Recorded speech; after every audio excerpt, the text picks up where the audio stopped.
So the only possibility to influence this regime in some way is the international contempt and the pressure from the Western countries. After Andijan, it was the only time that the United Nations General Assembly adopted a strong resolution on Uzbekistan, and they qualified also the use of force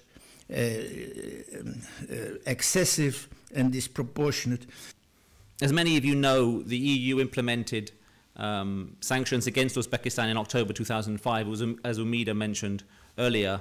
They included bans on particularly important Uzbek politicians, an arms embargo, and a partial suspension of the partnership and cooperation agreement between the EU and Uzbekistan. And that was the first time, by the way, that there was a partial suspension of such an agreement. So it was a significant decision and move by the EU at the time. Unfortunately, Germany ignored the sanctions in the beginning.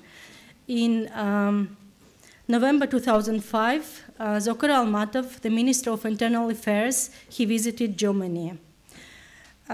He was on the list of 12 government officials who were banned to enter Europe.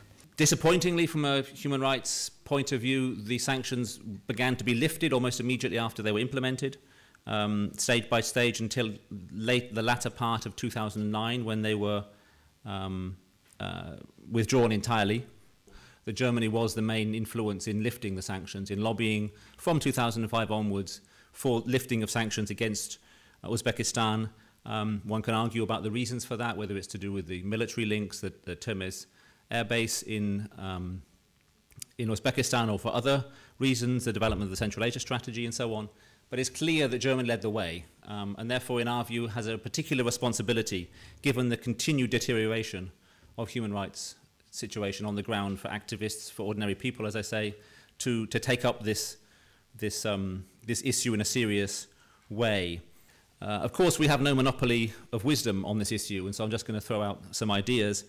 While we have no monopoly of wisdom, we're also not naive, and we recognize that member states like Germany, Britain, my own country, the EU as a whole, have other competing priorities and interests in dealing with a country like Uzbekistan. There's geopolitical considerations, the whole geopolitical significance of Afghanistan, particularly in the post-withdrawal period, energy issues, of course, as well, and business and economics.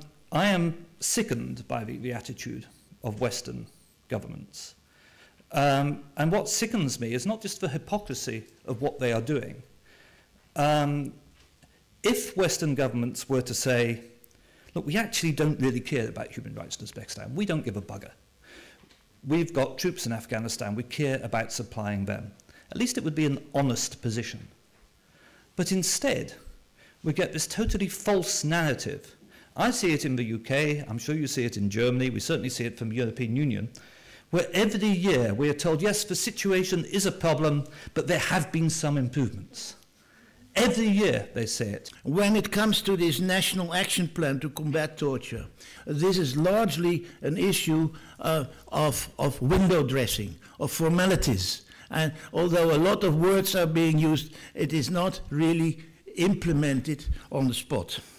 And in fact, the situation in none of these ways is any better than it was 10 years ago. In fact, arguably the situation is rather worse than it was 10 years ago. And how you can have had small improvements every year while the overall situation got worse is a feat of logic which absolutely startles me.